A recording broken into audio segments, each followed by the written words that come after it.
Vamos a tener la oportunidad de escuchar cómo se vienen configurando las privaciones de las personas adultos mayores en el marco del Programa Nacional Pensión 65, así como a nivel de los esfuerzos que la red Amachay, la red de soporte al adulto mayor en situación de vulnerabilidad y persona con discapacidad severa, ha venido desplegando, ¿no? Creemos que la red Amachay constituye probablemente el primer gran esfuerzo para instalar una red de protección social en el territorio. Tenemos mucha confianza en que sus esfuerzos se verán recompensados en la generación justamente de oportunidades de bienestar a favor de este segmento poblacional que ya previamente a la pandemia enfrentaba enormes adversidades y que por supuesto en el contexto de ella solamente las ha visto incrementadas. Nuestro esfuerzo, nuestro compromiso siguen alineados en esa dirección. Acompáñenos en esta discusión. Agradecemos muchísimo la participación, no solamente de nuestros colegas de Lima, de las regiones y de otros países que nos acompañan hoy. Sigamos construyendo el Perú que soñamos, el Perú que amamos. Las personas con discapacidad, los adultos mayores lo merecen. No es un favor, es su derecho. Muchas gracias. Con estas palabras de la ministra, damos por iniciado este evento. Voy a darle la palabra a Lucas Sempe, que es máster en Políticas y Prácticas de Reducción de Pobreza por la Universidad de Londres. Es consultor con una vasta experiencia en el diseño y evaluación de políticas y proyectos con enfoque de resultados, especialmente en el ámbito de educación, pobreza, ruralidad y protección social. Actualmente es miembro de la Asociación Americana de Evaluación. Lucas, te damos la bienvenida y la moderación es tuya. Muchas gracias, Ahmed. Muchas gracias por la invitación. Para mí es un placer, un gusto poder compartir con ustedes para construir un mejor Perú, como dijo la señora ministra. Bienvenidos a todos los participantes. Recordarles que nuestra mesa redonda de hoy se llama Situación de personas adultas mayores en pobreza y la red Amachay ante el COVID-19. Vamos a tener dos presentaciones desde una mirada peruana. La primera es en base a estudios realizados por el MIDIS, y la segunda es la experiencia de la red Amachay, también liderada por el MIDIS.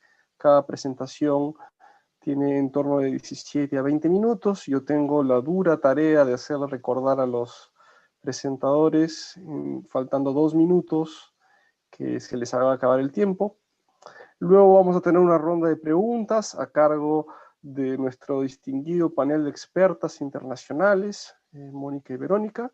Y luego todos los asistentes los invitamos a que, además de escuchar, puedan participar haciéndonos llegar sus preguntas y mediante el chat. Y después vamos a tener un tiempo al final de la sesión para que los panelistas y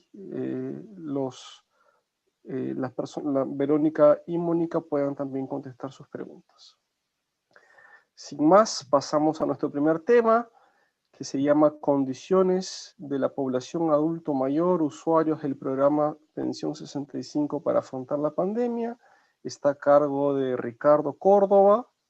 Ricardo es economista de la Universidad Nacional Mayor de San Marcos, candidato a magíster en la Pontificia Universidad Católica del Perú, y se desempeña como coordinador de evaluación en la Dirección de Evaluación de la DGSE del Ministerio de Desarrollo e Inclusión Social. Ricardo, tienes 17 minutos, a los 15 te voy a hacer recordar que te quedan 2. Adelante, Ricardo. Muchísimas gracias. Muchísimas gracias, Lucas. Voy a compartir pantalla. ¿Me comentan, por favor, si ya se visualiza la presentación? Sí se visualiza. Perfecto. Entonces, vamos por la primera presentación. Buenas tardes a todos los participantes. Quien les habla es Ricardo Córdoba, y en nombre de la DGCE y del Ministerio de Desarrollo e Inclusión Social les doy la bienvenida a este webinar, comenzando con esta primera presentación que la hemos titulado Condiciones de la población adulto mayor, usuarios del programa Pensión 65 para afrontar la pandemia.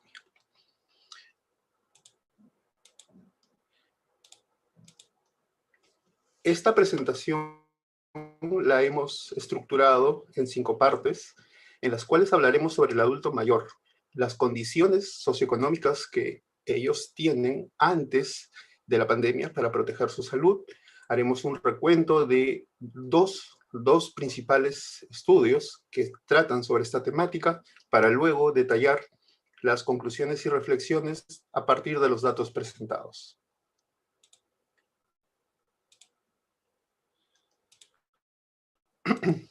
En esta lámina vamos a mostrar una línea de tiempo en la cual hace referencia a los principales hitos como normas de creación de las políticas y de los programas sociales. El programa Pensión 65 inicia en el año 2011 y tiene una misión especial de brindar protección social a los adultos mayores para contribuir a la mejora de la calidad de vida. Ese es el objetivo del programa. Posterior, años después, con la creación del MIDIS, el programa se adscribe, se aprueba una política de desarrollo e inclusión social en el año 2013, el segundo circulito, y también se crean programas sociales, como es el caso del TAMPOS, y se adscribe el programa Contigo desde el pliego del Ministerio de la Mujer hacia el Ministerio de Desarrollo e Inclusión Social en el año 2017. Todo esto que hemos mencionado es el contexto pre-COVID. En el 2020, en el marzo del 2020, ya en un contexto de pandemia, tenemos una norma que declara en estado de emergencia nacional. Días después, en marzo aún, se crea la Red de Protección del Adulto Mayor y Persona con Discapacidad Severa, AMACHAY. Ya José Luis nos comentará más al detalle sobre esta interesante red, para luego describir toda la implementación de esta red. En este momento, la red ya está en su segundo año y hace poco, en febrero, se detalló una normativa que tiene que ver con la implementación de la red para este segundo año en el marco del Decreto de Urgencia 017. Voy a continuar con los estudios que mencioné en el principio de esta presentación. En el MIDIS, a través de la DGCE, tenemos dos estudios. Uno de ellos es el estudio de los usuarios de Pensión 65, una caracterización a partir del cruce de información de un censo con los padrones del programa. Tiene como objetivo detallar el perfil sociodemográfico y laboral de los usuarios del programa Pensión 65. Aproximadamente, con un marco de 2.6 millones de adultos mayores, se pudo identificar 389,000 usuarios, un 72% de usuarios de aquel padrón de junio del 2019. También tenemos otro estudio que se hace de forma continua desde el 2014. Este estudio busca conocer la situación del bienestar de los adultos mayores a través de una encuesta de percepción. Se hace año a año con los usuarios de 65 a 80 años de edad de los padrones vigentes. Continúo con la siguiente lámina para mostrar los principales resultados. Esta lámina, con cuatro datos interesantes, muy potentes, nos muestran el acceso a los servicios básicos que tiene la población adulta mayor y que están muy vinculadas para prevenir el COVID. En el grupo de los adultos mayores, aún vemos carencias estructurales en los servicios básicos. Existe una brecha de acceso de los servicios básicos que condiciona a los adultos mayores a estar en una posición de desventaja y debilidad para poder afrontar la pandemia. Sin agua no se puede pedir prácticas de salubridad para lavarse las manos o para reducir los efectos del COVID, por ejemplo, del contagio del COVID. Esta situación también es más agravada en el área rural. En el área rural, los usuarios de Pensión 65 presentan mayores carencias que el área urbana. Y las carencias son más evidentes en este ámbito poblacional. De la mano, si nosotros queremos implementar una red de protección para los adultos mayores y una red de protección que no es presencial, requieren de servicios básicos como un acceso al teléfono y una conexión a la electricidad para poder hacer llegar las noticias o cargar los celulares. En ese aspecto, aún hay un gran porcentaje de usuarios adultos mayores que no tienen acceso pleno a servicios de telefonía y también a alumbrado público por red pública. Voy a continuar.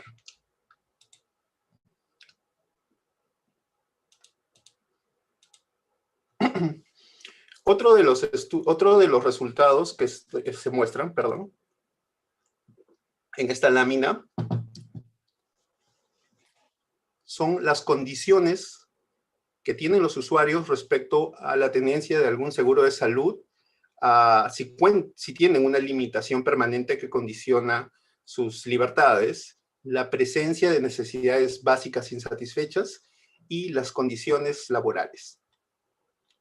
Queda claro que en un contexto de pandemia es necesario tener algún tipo de seguro de salud, y las cifras del estudio muestran que 1 de cada 10 usuarios todavía estaba en proceso de integrarse a una red de salud.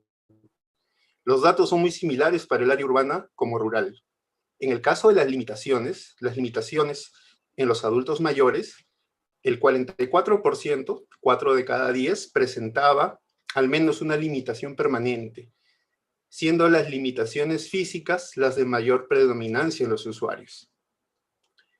En cuanto a las necesidades básicas insatisfechas, el 17% de los adultos mayores se encontraban en hogares con necesidades básicas insatisfechas. Se agrava un poco más esta situación en el área rural. Y un dato muy interesante que reveló este estudio era que los usuarios mayores aún realizaban actividades laborales. Y de ese bloque que pertenecía a la PEA, el 67% trabajaba por cuenta propia. Si trabajan por cuenta propia, es decir, son independientes, de alguna manera ellos van a tener motivaciones para nuevamente volver al mercado.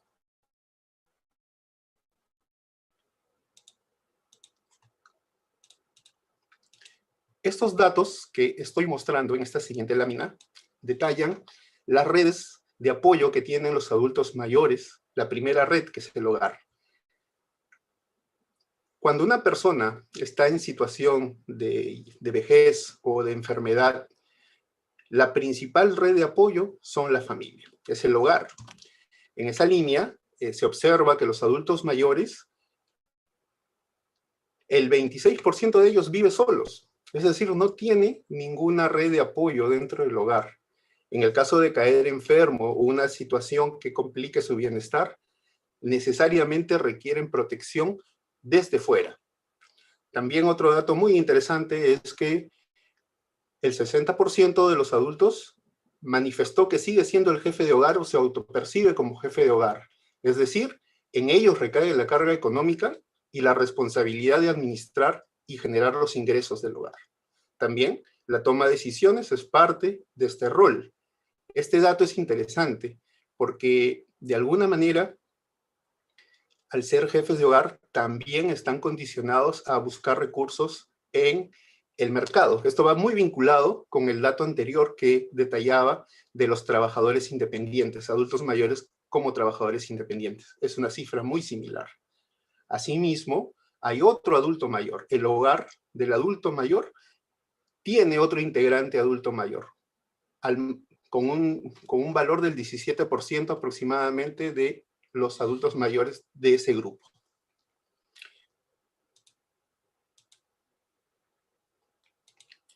La lámina que se presenta muestra los resultados preliminares de la encuesta de percepciones del año del 2020. En diciembre,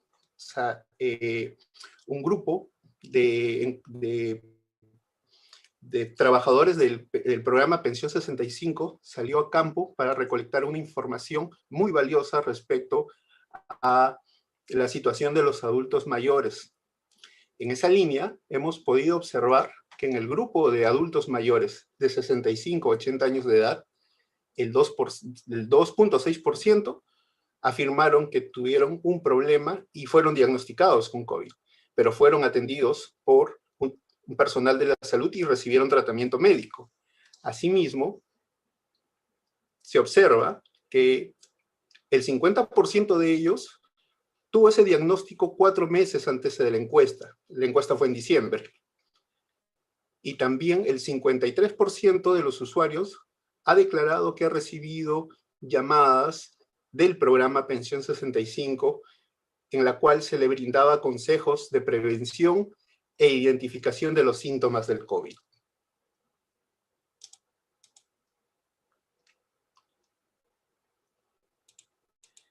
Siguiendo la presentación, otros datos interesantes que esta encuesta de percepciones nos ofrece es, primero, que hay un incremento del gasto en transportes. En el año 2019, alrededor del 20% gastaba entre 10 a 20 soles para poder desplazarse al punto de pago.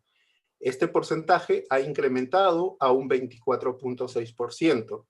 Otro dato revelador que me parece que es un hallazgo interesante a partir de ese estudio es que los usuarios están gastando más en salud. Ahora, el gasto en salud está desplazando el gasto en alimentación.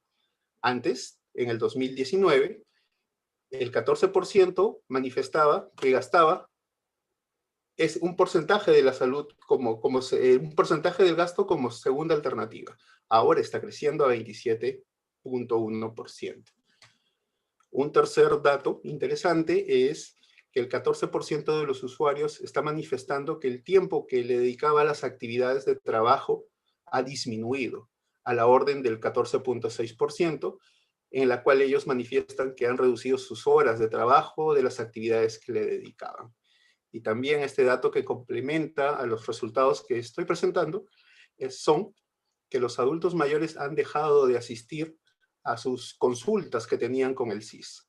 En el 2019, el porcentaje estaba alrededor del 88% y ahora ha bajado a casi un 70%. Esto debe ser producto de las condiciones de inamovilidad que se han dado en estos últimos 6 meses.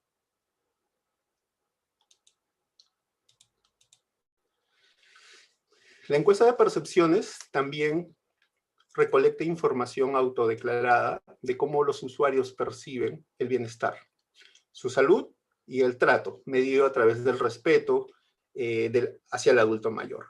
Los datos no han disminuido mucho, se mantienen alrededor del 80% respecto a la percepción del bienestar. La percepción de la salud tampoco ha caído mucho, de un 63 a un 61%, no es una variación muy significativa. La percepción del respeto, del trato con respeto de los adultos mayores, también se ha mantenido a la orden del 84%.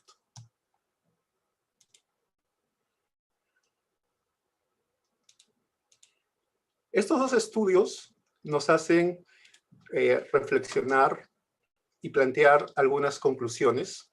Las he sintetizado en 4 bloques.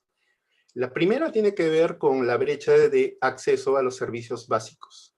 Esta aún es presente. Las estadísticas de los estudios lo evidencian. No todos los adultos mayores cuentan con pleno abastecimiento de agua, desagüe o telefonía celular.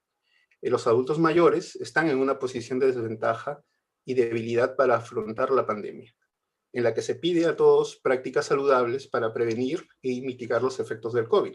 Ahí tienen una situación de doble vulnerabilidad por ser adulto mayor y no contar con las medidas preventivas que nos dan los servicios básicos. Otro de los aspectos que también se revelan a partir de los estudios es la situación de vulnerabilidad económica y social de los adultos mayores. Al no tener algún tipo de seguro salud, al presentar limitaciones físicas permanentes o residir en hogares con necesidades básicas insatisfechos, esto ya los vuelve doblemente o triplemente vulnerables. Entonces, creeríamos que el Estado debe de plantear alguna manera de mitigar esta situación, de invertir, de aminorar esta situación. Igual sucede con los usuarios que viven solos o con otros adultos mayores en sus hogares. Ahí los adultos mayores están en una situación de desprotección ante una pandemia o cualquier efecto adverso que se dé luego de esta pandemia. Por lo tanto, requieren de alguna red de apoyo de protección social que, al no encontrarse en el hogar, el Estado está en la obligación de poder brindárselos. Y también datos complementarios: en los adultos mayores se observa el incremento del gasto en transporte para cobrar sus pensiones o alguna transferencia de algún bono, y como es esperado, los gastos en medicinas están tomando mayor peso en la canasta básica de los adultos mayores. ¿Qué conclusiones y reflexiones podemos sacar de esta síntesis de los dos estudios que se han presentado? La primera es que el MIDIS toma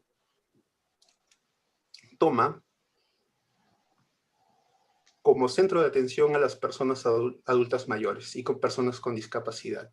Estamos en un proceso de crecimiento, de expansión de los instrumentos normativos de las políticas sociales y de las redes de protección. Pero en este contexto es imperante, es necesario que estas redes sean extendidas a todos los adultos mayores. Deben ser instrumentalizadas con un objetivo de restablecer derechos, en el cual, pues, ese es el punto, el foco de atención de las políticas públicas que el MIDIS y otros pliegos deben de tener en cuenta. En este momento y post pandemia, es necesario que se mitiguen las causas estructurales que condicionan o vuelven más vulnerables a los adultos mayores y personas con discapacidad severa. En ese sentido, una recomendación de política es que exista una universalización de los derechos, una universalización de los servicios de salud y de la ampliación de la protección social en las personas con discapacidad severa, población con adulta mayor o toda la población que esté en riesgo o vulnerabilidad. Y sobre todo se requiere que la brecha de comunicaciones y digital se cierre y sea una situación que pueda viabilizar todas las redes de protección. El sistema de comunicaciones es una plataforma sobre la cual se implementan todas las redes de comunicación, las redes en la cual se pueden brindar cuidados y mensajes no presenciales. Y finalmente, y creo que esto es sabido por todos los presentes, es que la pandemia ha retrocedido las condiciones sociales a décadas anteriores. En el país, hace 10 años, la pobreza estaba alrededor del 30%. El año pasado habíamos bajado 10 puntos respecto a esa fecha. Y creemos que este 2020, en abril lo vamos a saber, que la pobreza debe estar alrededor del 33%. Es decir, hemos retrocedido 10 años de la lucha contra la pobreza.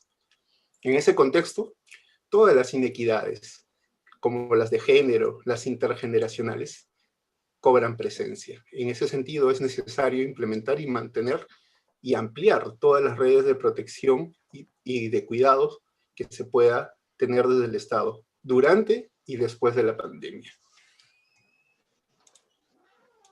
Muchísimas gracias.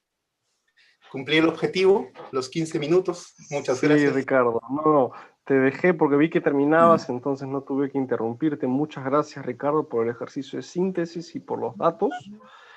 Vamos a pasar al segundo tema. Vamos a poder después volver a conversar sobre los resultados presentados por Ricardo. Invito a los participantes a que formulen preguntas.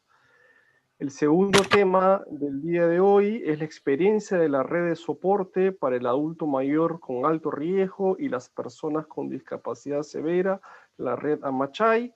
Está a cargo de José Luis Peña Vega, quien es licenciado en Psicología con maestría en Drogodependencias por la Universidad Complutense de Madrid. Tiene un posgrado en Andragogía. También ha hecho el programa de alta especialización en gestión del rendimiento y en gerencia de proyectos. Cuenta con experiencia en el desarrollo y fortalecimiento de capacidades, diseño e implementación de políticas sociales y articulación. Y actualmente hace parte del MIDIS, es el director de articulación territorial de la Dirección General de Implementación de Políticas y Articulación Territorial. Tienes la palabra, José Luis, entre 17 a 20 minutos y faltando 2 minutos, si es necesario, te hago recordar. Muchas gracias. Ok, muchas gracias. ¿Me escuchan bien y pueden ver la presentación, por favor? Sí, perfecto. Excelente, muchas gracias. Gracias, Lucas, y gracias por la invitación. Voy a partir con 3 preguntas que quisiera hacerles a todos los participantes. ¿Cómo recuerdan ustedes, cada uno de ustedes, el primer trimestre del 2020, ¿no? ¿Dónde estaban? ¿Cómo estaban? ¿Qué estaban haciendo en enero, febrero, principios del mes de marzo? ¿Dónde estaban? ¿Cómo recuerdan esa época, no? ¿Pensaban que la situación del COVID-19 iba a ser tan severo, tan crítico en ese momento?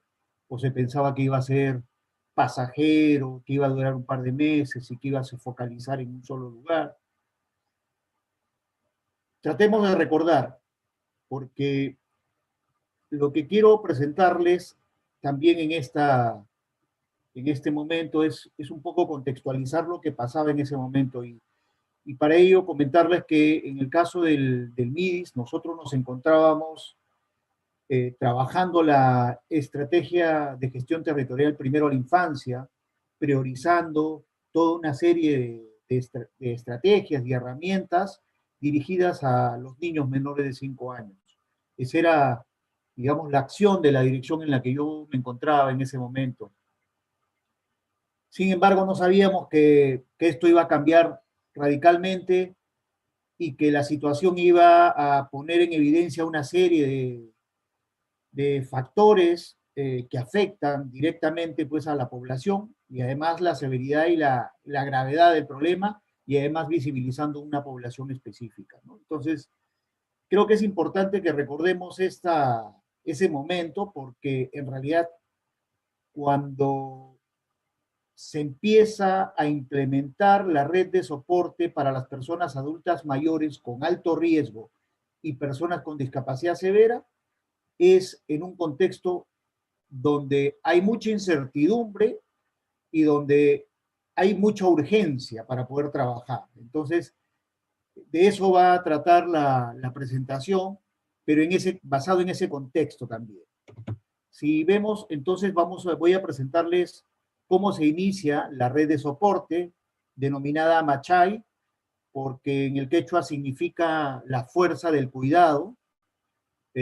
Nace como una red de soporte para personas adultas mayores con alto riesgo y personas con discapacidad severa.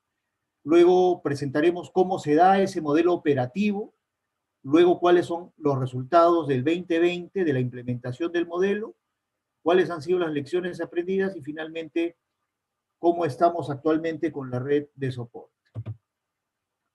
Como Ricardo también lo presentó, la línea de tiempo es importante porque estamos hablando de que el 5 de marzo del año pasado, que parece además importante decirlo, parece que ha pasado más tiempo, no parece que ha pasado, vamos a llegar un año, pero en realidad todo lo que se ha hecho da un sentimiento de que ha pasado mucho tiempo trabajando y viendo que esto ha ocurrido hace mucho, por un lado. Se presenta el primer caso COVID en el Perú, el 5 de marzo. Luego, el 11 de marzo, la Organización Mundial de la Salud declara la pandemia del COVID-19. Y ese mismo día también se declara en emergencia sanitaria a nivel nacional aquí en el Perú. Y el 15 de marzo se da el estado de emergencia en nuestro país. Y se da un decreto de urgencia con medidas excepcionales y temporales ante el COVID-19.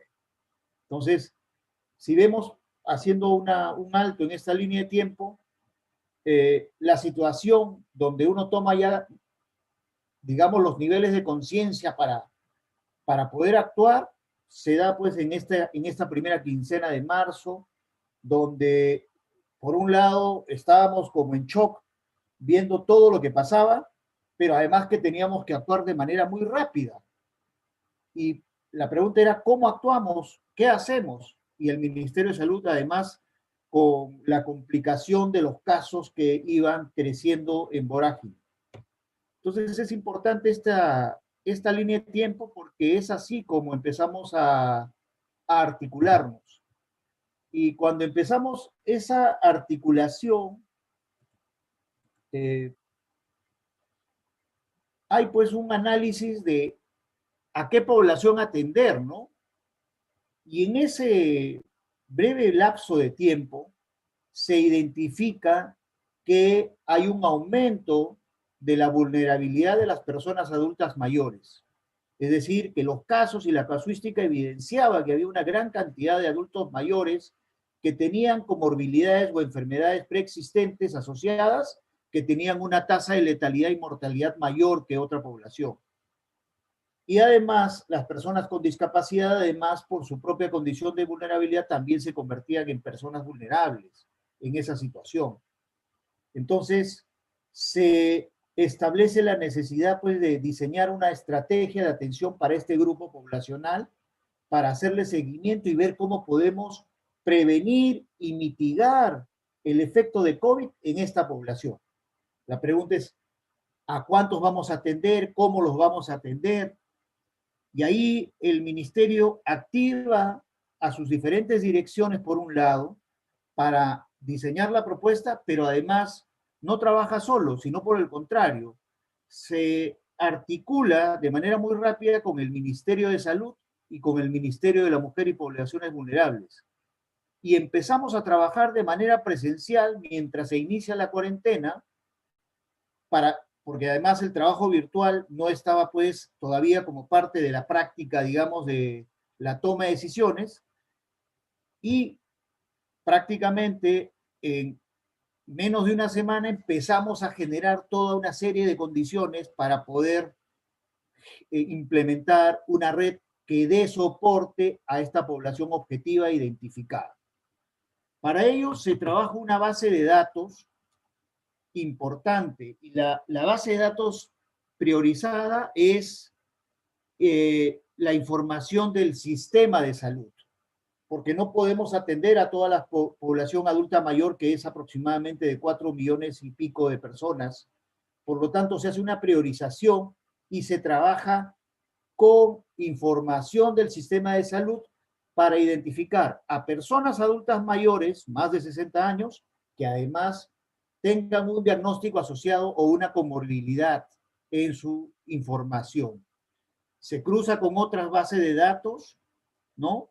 Como por ejemplo la del registro único, en este caso de personas naturales de RENIEC, el registro nacional de usuarios y un conjunto de... y se logra identificar a una población a atender y además también a personas con discapacidad severa, y se define que esa es la población objetivo a atender. Lo que nosotros podemos ver en las líneas de abajo, donde dice red de soporte, he tratado de listar cuáles han sido las acciones que se han realizado. Sin embargo, estas no se han realizado en orden lógico. Dada la emergencia, muchas de ellas han ido en paralelo y han ido en grupos de trabajo de manera muy intensa para lograr que la red de soporte pueda operar. Por eso podemos ver que se revisó evidencias, se miró rápidamente qué cosa había en el entorno internacional, pero mientras eso también se diseñaban los documentos técnicos normativos, es decir, los instrumentos de gestión que ayuden, y además lograr una articulación intersectorial en la cual estábamos los tres sectores: Ministerio de Salud, Ministerio de la Mujer y Poblaciones Vulnerables, y también el Ministerio de Desarrollo e Inclusión Social, con todas sus direcciones que estaban directamente involucradas y con sus competencias. Sin embargo, el reto es articular no solamente entre sectores, sino a nivel intergubernamental, es decir, llegar a las regiones y llegar también a nivel de los gobiernos locales. Se trabajaron herramientas informáticas y también un sistema de seguimiento. Todo esto pues en tiempo, estamos hablando de marzo a agosto, viene todo un proceso de implementación, incluso manual, primero con tablas Excel de la base de datos hasta llegar a una herramienta informática que luego la vamos a comentar. Y luego tenemos también pues la necesidad de capacitar. Las capacitaciones antes eran presenciales principalmente, hoy se cambia todo el modelo y se empiezan a hacer videoconferencias, se empiezan a realizar acciones de capacitación y de fortalecimiento de capacidades a nivel virtual. Y se cuenta con la cooperación internacional y la academia también para hacer los ajustes necesarios. Todo esto ocurre y a partir del 4 de abril del año pasado se llega a trabajar en 152 distritos, a hacer un seguimiento telefónico, que inicialmente se había pensado que sea una visita domiciliaria y luego seguimiento telefónico. Se cambia el modelo al seguimiento telefónico, principalmente por el aislamiento social y la cuarentena, y lo que se hace es atender a una población objetivo inicial de 417,000 personas, adultas mayores y personas con discapacidad. Las adultas mayores, como les comenté, en alto riesgo. Lo que se hace es que quien operativiza eso en el territorio es el gobierno local, es decir, la municipalidad, y la asistencia técnica al gobierno local, el acompañamiento es a través del Programa Nacional País, que es un programa social que pertenece al Ministerio de Desarrollo y Inclusión Social y que tiene también sus oficinas y un equipo a nivel de cada una de las regiones. Por otro lado, también los gobiernos locales lo que hacen es contratar a actores sociales que son los que hacen el seguimiento telefónico, personas del distrito que previa capacitación y previo manejo de un protocolo muy sencillo de seguimiento telefónico, inician el llamado telefónico para prevenir un conjunto de acciones que ahora la vamos a ver. La frecuencia del seguimiento telefónico y del seguimiento nominal es aproximadamente interdiario, 2 veces por semana a 3 veces.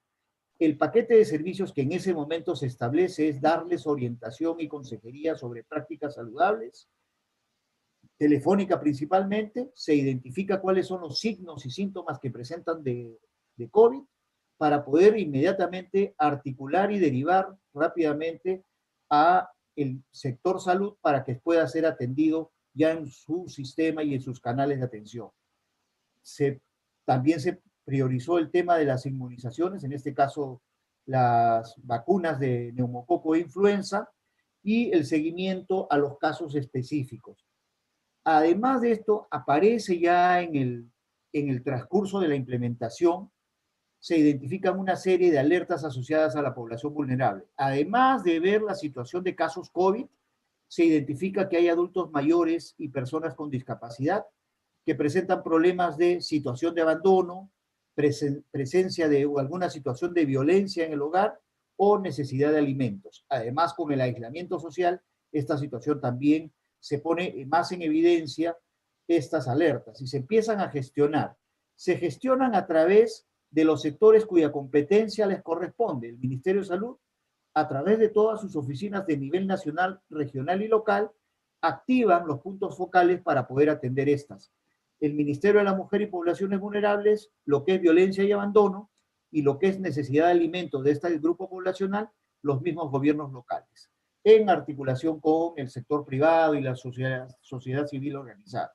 Como pueden ver, todo esto se operativiza rápidamente y se logra conseguir 2 recursos importantes el 2020, de una asignación al principio de 40 millones de soles y luego 33 millones de soles. O sea, 73 millones de soles para un financiamiento del funcionamiento de la red de 8 meses a diciembre del 2020. Paralelamente a ello, se cuenta también con el apoyo de voluntarios del proyecto Bicentenario. Iniciamos el seguimiento telefónico con voluntarios que empiezan a llamar y luego ya se logró 13,000 actores sociales que inician el seguimiento telefónico al grupo poblacional. Los 417,000 personas no tenían teléfonos, todas ellas, y es por eso que llegamos a un grupo menor. No fue fácil lograr actualizar la información. Buscamos información desde las operadoras telefónicas hasta otras bases de datos para lograr actualizar. ¿Qué es lo que hicimos? Logramos sincerar información de 363,265 personas y de ellas lo que hemos hecho es un seguimiento telefónico y un acompañamiento también presencial en algunos casos de 262.665 personas. José Luis, perdóname, Sí. discúlpame que te interrumpa. Te quedan 5 minutos para que planifiques el término de tu presentación. Gracias, Lucas. Voy a correr porque en realidad tenemos varias diapositivas. Lo que quisiera presentar aquí es que el resultado importante de esta red es que, además del seguimiento telefónico, se logró brindar orientación y consejería al 93% de esta población. Se logró también generar alertas de salud y de riesgo social de 143.000 personas, y estas se lograron atender al 99.3%. Es decir que fue efectiva porque se lograron atender la mayor cantidad de alertas identificadas. Y para pasar a un tema que es vital y que es muy importante, es que si hacemos, y esto es una fuente del Ministerio de Salud, se puede también demostrar que la red logró niveles menores de tasa de letalidad frente a otras personas que no estaban en la red. Porque si vemos la tasa de letalidad de personas que no estaban en la red, tenían una tasa de letalidad de 14.9% versus la tasa de letalidad, es decir, de aquellas personas que estaban enfermas, ¿no? ¿Cuántos, o diagnosticadas con COVID, cuántas fallecían? Se presenta el 9.8%. Por lo tanto, la red cumplió con una función de prevención y de mitigación del COVID importante. Voy a resumir que la red permitió además atender y visibilizar a esta población vulnerable que estuvo, digamos, desatendida. Sin embargo, con esta red, al menos en esta población, que eran en 152 distritos de mayor densidad poblacional en principales zonas urbanas, se logró atender. Luego, la red de soporte también responde pues como una emergencia sanitaria y trata de prevenir y mitigar el COVID.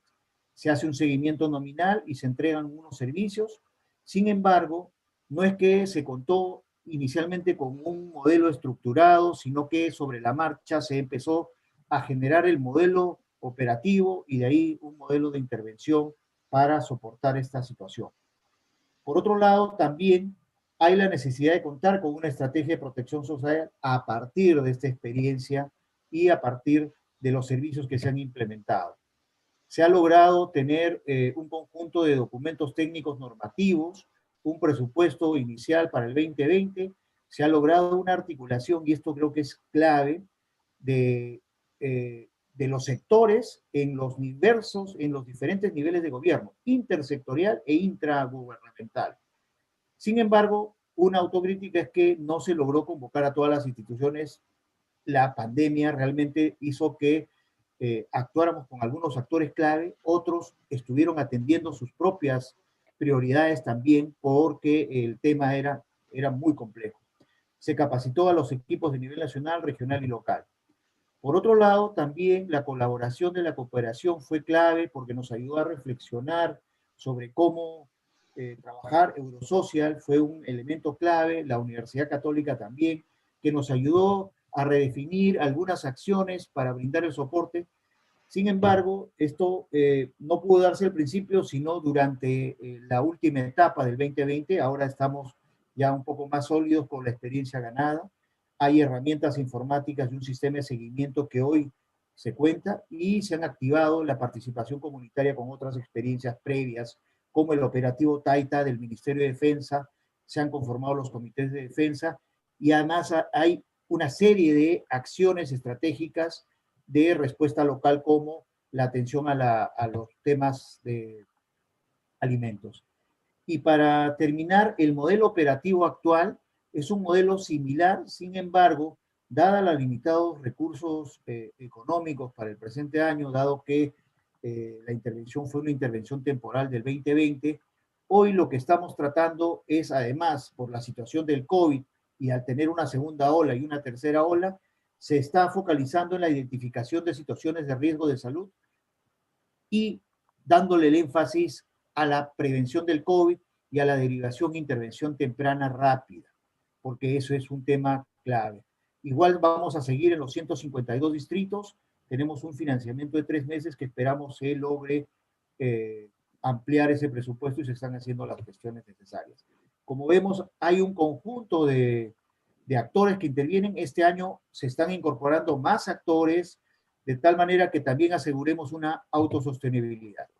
Y finalmente, hoy estamos con 98% de gobiernos locales que han iniciado el seguimiento nominal, y esta es la base para que podamos generar un sistema de protección social y de cuidado para las personas adultas mayores y personas con discapacidad. No solamente las de discapacidad severa y no solamente las con alto riesgo, dado que hemos podido ver que toda la población adulta mayor y personas con discapacidad son altamente vulnerables. Estamos trabajando en ello. Les agradezco y información adicional voy a dar en las preguntas. Muchas gracias, Lucas. Muchas gracias, José Luis, por tu presentación, por cumplir con el tiempo. Pasamos ahora a la ronda de preguntas de nuestras expertas internacionales. Nuestra primera invitada es Mónica Gamín Guzmán. Mónica es antropóloga y magíster en desarrollo rural de la Universidad Austral de Chile, un diplomado en gerencia social y políticas públicas por Flaxo, Chile. También un diplomado en protección social para sociedades cohesionadas por la Universidad de Chile. Desde el ámbito disciplinar se desempeña en el área de antropología del desarrollo y su experiencia profesional radica en políticas públicas mediante la implementación de la política de protección social desde la creación de la región de los ríos en Chile, llegando a coordinar al nivel regional. Actualmente se desempeña como coordinadora del Sistema Nacional de Apoyos y Cuidados en la División de Promoción y Protección Social de la Subsecretaría de Servicios Sociales del Ministerio de Desarrollo Social y Familias de Chile. Bienvenida, Mónica. Te agradecemos por tu participación y por favor puedes formular tu pregunta dirigiéndote a cualquiera de los dos expositores.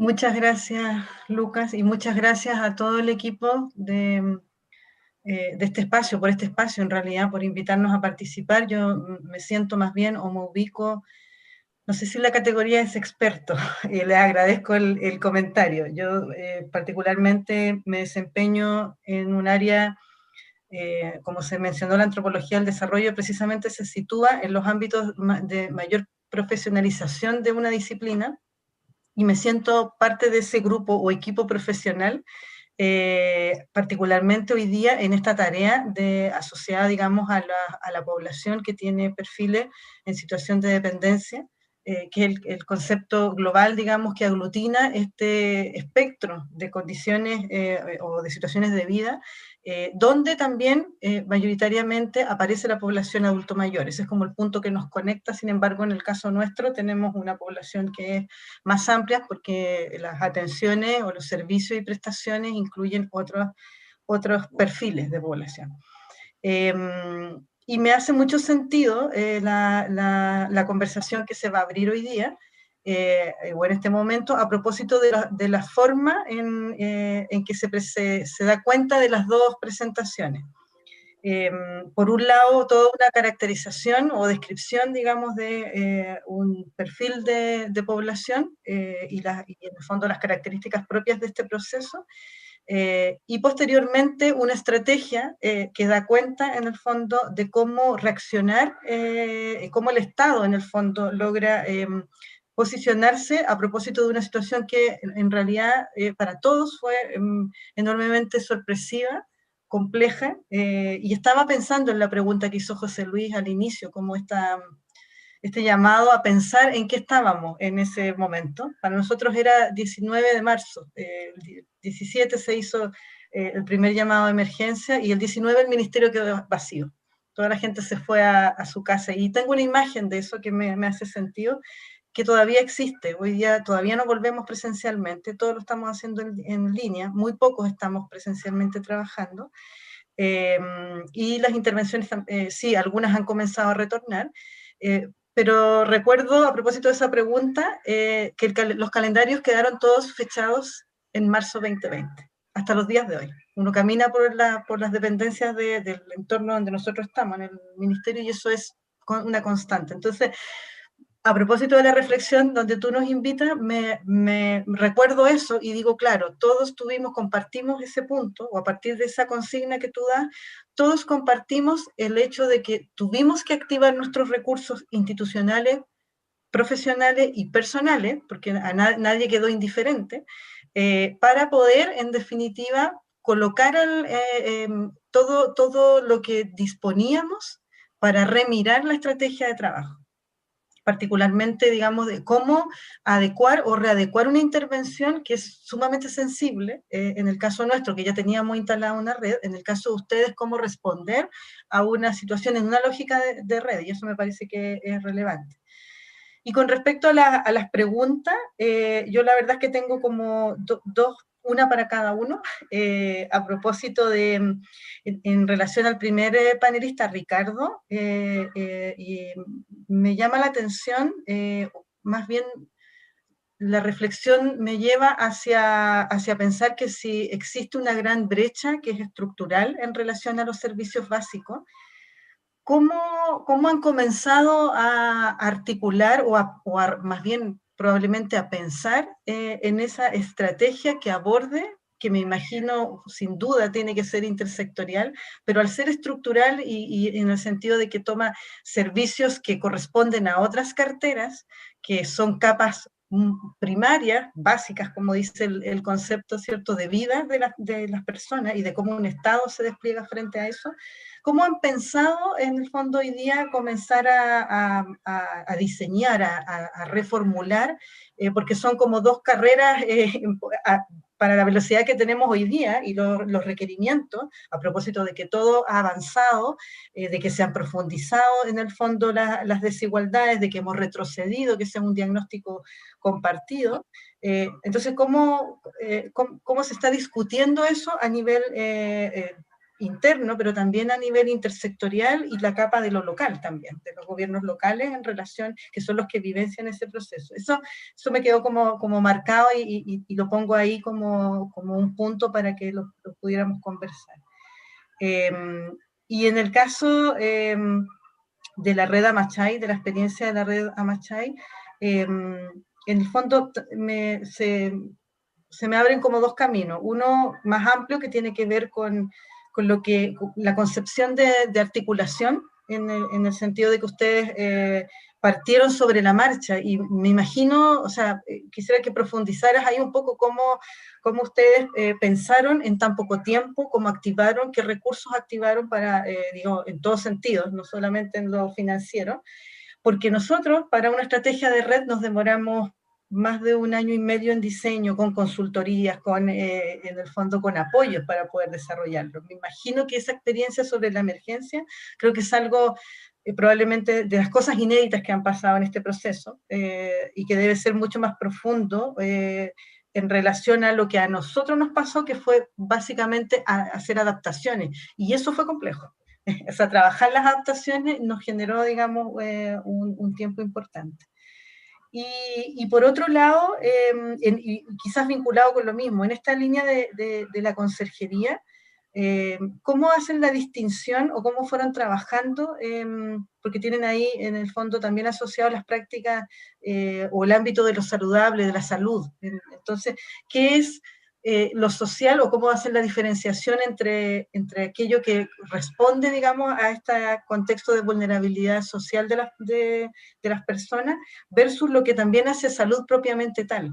Es una pregunta que a nosotros también nos han hecho mucho a propósito de cómo distinguimos lo que hace salud, porque es una condición de carácter de emergencia sanitaria, y uno podría pensar que todo es recursos asociados a salud, y sabemos que no es así.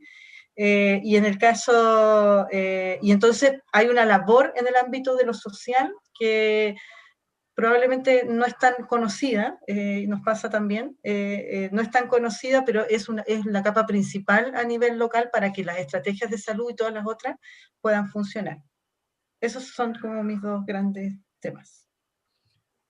Muchas gracias, Mónica. Yo iniciaría esta solución de esta consulta o esta pregunta que has formulado, que es muy interesante, Si bien es cierto, ahorita en este detalle no tengo la pauta del lineamiento de política que se está desarrollando ante esta situación que refleja carencia de servicios estructurales, creería que la pista de, digamos, la salida que el país y otros países tienen es un programa presupuestal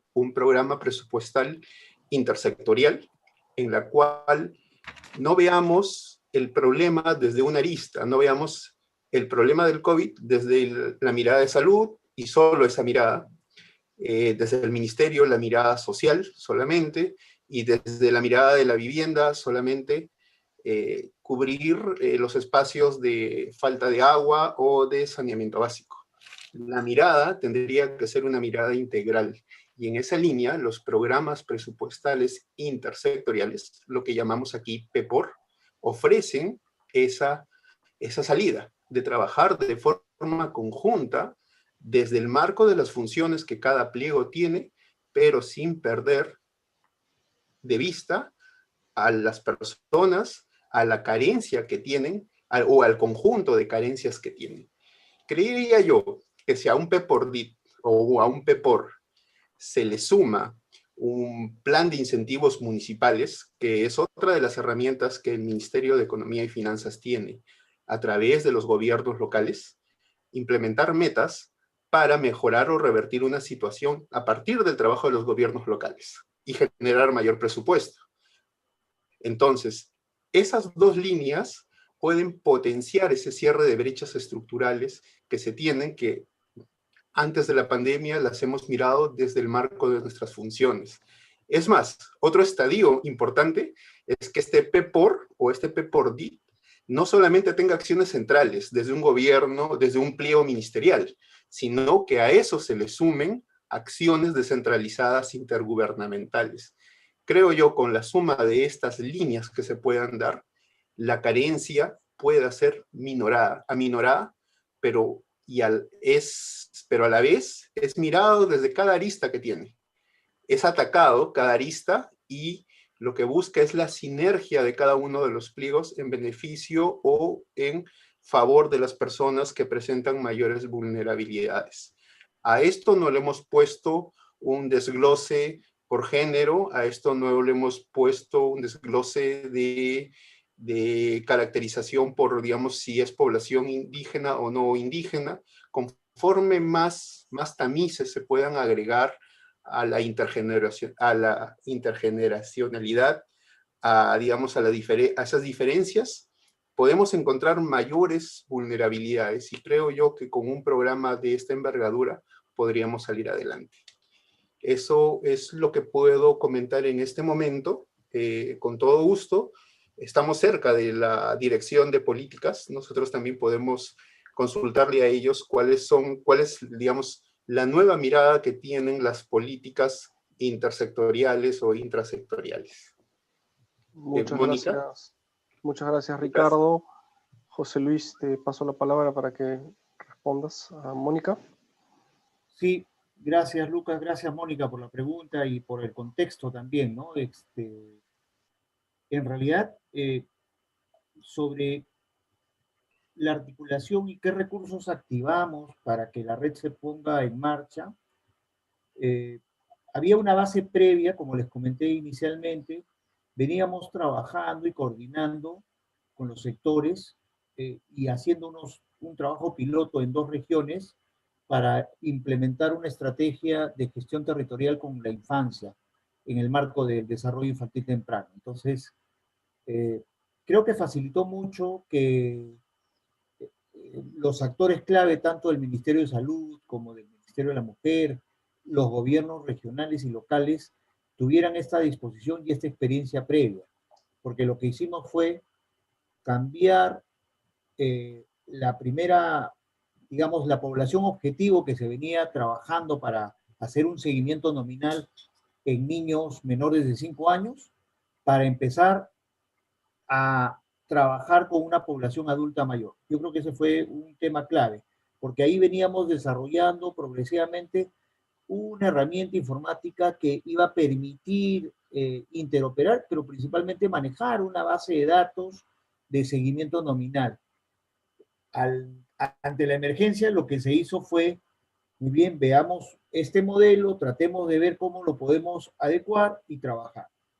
Y además, otros elementos clave que creo que han influido mucho es que, como tú bien lo dijiste, de un momento a otro, el ministerio dejó de actuar en otras actividades y la dedicación, por ejemplo, de la dirección, que teníamos un conjunto de políticas priorizadas a trabajar, nos dedicamos todos exclusivamente a este tema. Y eso implicó muchas horas de trabajo, reuniones. La Red Amachay, desde el 4 de abril, se reunía todos los días, incluyendo sábados y domingos. Todos los días a las 7 de la noche hacíamos una reunión de estado de situación. Y así como ello, también lo que trabajamos fue grupos de trabajo para el desarrollo de las herramientas, grupos de trabajo para la parte normativa, es decir, para los protocolos, porque había que también hacer un protocolo de llamadas, por ejemplo, para el seguimiento telefónico. Y teníamos que sacar ese protocolo. Entonces, yo creo que eso fue clave. Y solo para terminar la segunda pregunta, en relación a cómo distinguimos orientación, en realidad, sabemos muy claro el rol del sector salud y de los profesionales de la salud que brindan orientación, en este caso el actor social, recibía una capacitación y su orientación era una orientación bien directa y básica para, por ejemplo, lavado de manos a los adultos mayores cuando se les llamaba por teléfono, o si presentaba signos y síntomas de COVID, se le orientaba para que se aísle, de tal manera que era una práctica de orientación muy específica asociada al tema, ¿no? No era pues una consejería, digamos, completa, sino que era una orientación muy específica asociada al tema COVID principalmente o a los otros temas. Muchas gracias, José Luis. Muchas gracias, Mónica, por tu participación. Recordamos que los participantes también pueden hacer llegarnos nuestras preguntas, tanto a los expositores como a los panelistas. Y le damos el pase ahora a Verónica Montes de Oca Zavala, socióloga, doctora en Ciencias Sociales, con especialidad en población, y es investigadora titulada del Instituto de Investigaciones Sociales. Ha sido presidenta de la Asociación Latinoamericana de Población, y desde el 2009 representa a México en la Red Latinoamericana de Investigación en Envejecimiento, dirigida por el Oxford Institute of Population Aging en el Reino Unido. Actualmente es la coordinadora del Seminario Universitario Interdisciplinario sobre Envejecimiento y Vejez de la UNAM en México. Verónica, eres muy bienvenida y te agradecemos que puedas formular las preguntas correspondientes. Muchas gracias, Lucas, y muchas gracias, Ricardo y José Luis. Yo sin duda estoy muy complacida de ver estos documentos, en parte por los avances que obviamente se muestran en la investigación, ¿no? Y sobre todo en la investigación aplicada, que es lo que estamos viendo ahora, ¿no? Es una investigación hecha evidentemente con una orientación también política, y sobre eso marco un poco mis comentarios, ¿no? Sin duda, esta pandemia nos sacudió institucionalmente, ¿no? Gubernamentalmente, socialmente, familiarmente y de manera personal, ¿no? Y es un hecho histórico, sin duda, que va a dejarnos muchísimas consecuencias, y de lo cual también se tuvieron que hacer uso todos los recursos y el capital cultural, humano, científico que tiene cada uno de los países, ¿no? En esa lógica, me voy a permitir hacer algunos señalamientos que me llaman un poquito la atención, porque lo que veo de los 2.6 millones de personas con 65 años y más, censados, además, afortunadamente en un censo muy reciente, del 2017, lo cual es fantástico porque nos da un punto previo al COVID, ¿no? Lo que estamos viendo es que los datos que nos presenta Ricardo son casi de 400,000 personas, ¿cierto? Así es, Exacto, ¿no? 389.000, así es. Exacto, y como demógrafo uno siempre piensa, ¿y el resto qué pasa, no? Si tenemos el censo ahí, ¿no? Porque de pronto uno ve, evidentemente, como usted muy bien lo señalas, unas desigualdades estructurales, ¿no? Sobre todo en la cuestión de los servicios básicos, ¿no? Del abastecimiento de agua, del desagüe en la red pública, obviamente del alumbrado, que son elementos de sanitización, digamos, básicos en la sanidad frente al COVID, y adicionalmente de los teléfonos celulares, lo cual no es menor, es muy importante, dada la situación de confinamiento. Entonces, yo me quedo pensando, ¿estos son la situación más alarmante en Perú o está en el resto de la población censada? Y sobre todo porque estamos hablando de 65 y más, ¿no? Y México comparte con Perú y con Chile y bueno, con muchos países de América Latina una gran desigualdad histórica con los pueblos indígenas, ¿sí? Entonces, que básicamente están también en áreas rurales. Y ahí yo me quedo con algunas dudas, ¿no? Porque uno ve las estadísticas de Perú y obviamente llama mucho la atención, sobre todo porque hay 17% de necesidades básicas insatisfechas. Y yo ahí lo veo, es tan poco, ¿no? Comparado con, obviamente es el grupo de población que estás analizando, que tiene pensión 65, pero no el resto de la población peruana. Y a mí me gustaría como tener también el otro horizonte, de alguna manera, ¿no? Las limitaciones físicas llaman la atención porque están arriba, incluso del porcentaje que tenemos en México. Y eso es importante también de mencionar porque pone desafíos muy fuertes frente a lo que tiene Rey Damashai, ¿no? A lo que se puede enfrentar Rey Damashai. La otra cuestión que me llama la atención y bueno, no puedo dejar de mencionarlo es la noción de seguro de salud, ¿no? No hablamos de seguridad social, sino hablamos de seguro de salud, lo cual es un concepto totalmente neoliberal ahora que estamos nosotros acá redefiniendo muchos aspectos, ¿no? Con respecto a la seguridad social de México. Y obviamente eso tiene mucho que ver con la persistencia del sector informal en la economía, ¿no? 67% están en el sector informal de la economía, en la población adulta mayor, ¿sí? Entonces, esto quiere decir que en el resto de la población peruana hay una situación muy similar, producto de décadas de adelgazamiento del Estado, de políticas neoliberales y sobre todo de una desprotección de la población peruana, así como de muchas de las poblaciones latinoamericanas, ¿no? Otro dato que me llama muchísimo la atención y que es un elemento, un indicador también para la Rey Damashai, y perdón que yo lo trate de, no debe de estar vinculado, pero yo lo estoy vinculando, ¿no? Son las personas que viven solas, ¿no?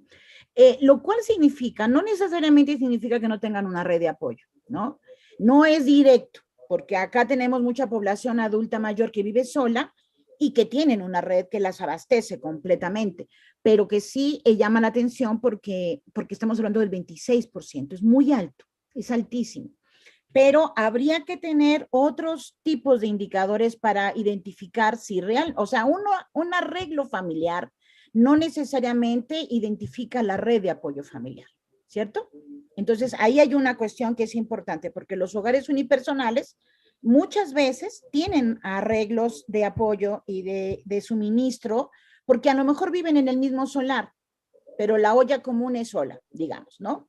Entonces tiene una red que abastece, pero hay algunos que viven de manera unipersonal que no tienen apoyo. Y eso es otro cruce que hay que hacer, de pronto que es otra información. La otra cuestión, y aquí que advierto es muy importante, tiene que ver con la morbilidad de esta población, Ricardo. Tenemos esa información. ¿Por qué? Porque ya sabemos que ante COVID-19, un antecedente muy importante en todas las poblaciones ha sido la multimorbilidad o la presencia de obesidad o de diabetes o de hipertensión. Y eso obviamente me vincula nuevamente con los seguros de salud, que yo ahí me hubiera gustado ver pues un poquito más de información de cómo se cruza este dato, ¿no? Y no nada más lo estoy pensando por la la mirada descriptiva de esta información, sino por los tratamientos futuros que implica, ¿no? Ahora, este año, la palabra clave de este año es rehabilitación, porque hay muchas personas que van a tener rehabilitación en los próximos meses, años, y que fueron personas contagiadas el año pasado.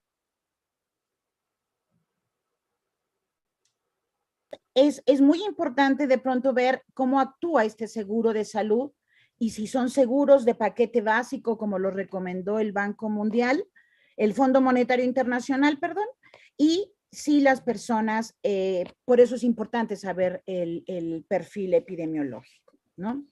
O un dato muy importante que señalaste, Ricardo, es el incremento del gasto de bolsillo. Y esto es impresionante en toda la región y en todo el mundo, y me parece que duplicó, según lo que mencionabas, el dato se duplicó. Y otro dato que me llama mucho la atención, porque no es consistente con lo que hemos visto en México, es la reducción de horas de trabajo. Porque a lo mejor se redujo las horas de trabajo formal, dado los despidos, pero no las horas de trabajo en el sector informal, ¿sí?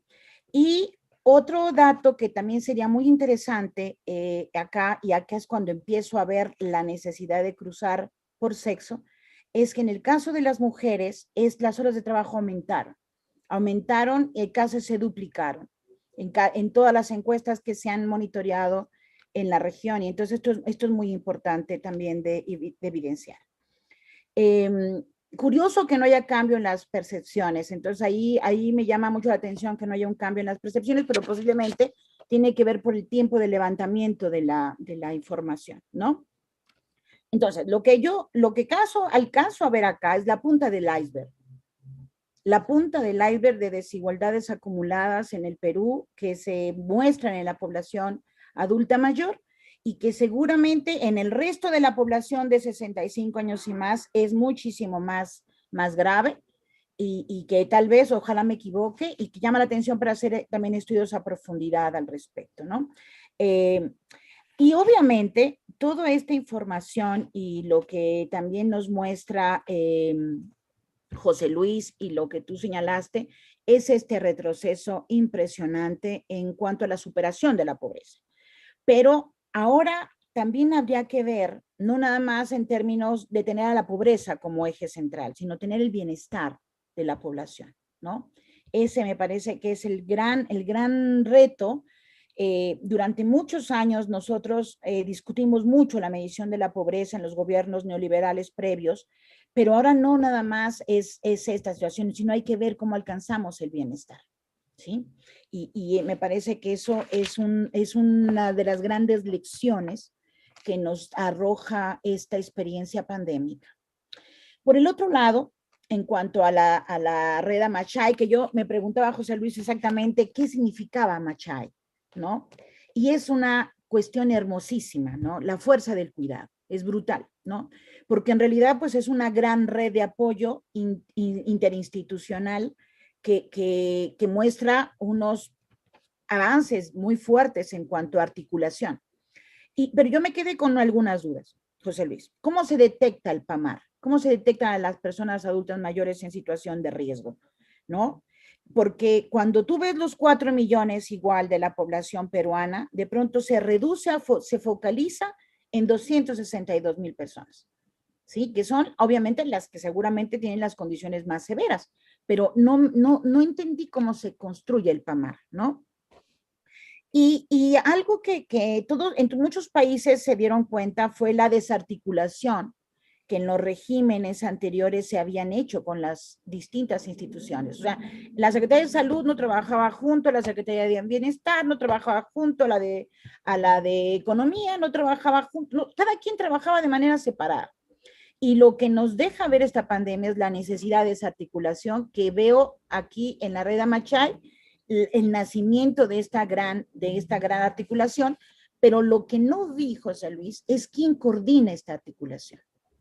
Y esto es un elemento súper importante para el futuro, porque de pronto en México se dio evidentemente nada más en el sistema de salud, estaba totalmente desarticulado en marzo del 2020, y lo que se creó fue un instituto articulador y coordinador, el Instituto de Salud para el Bienestar.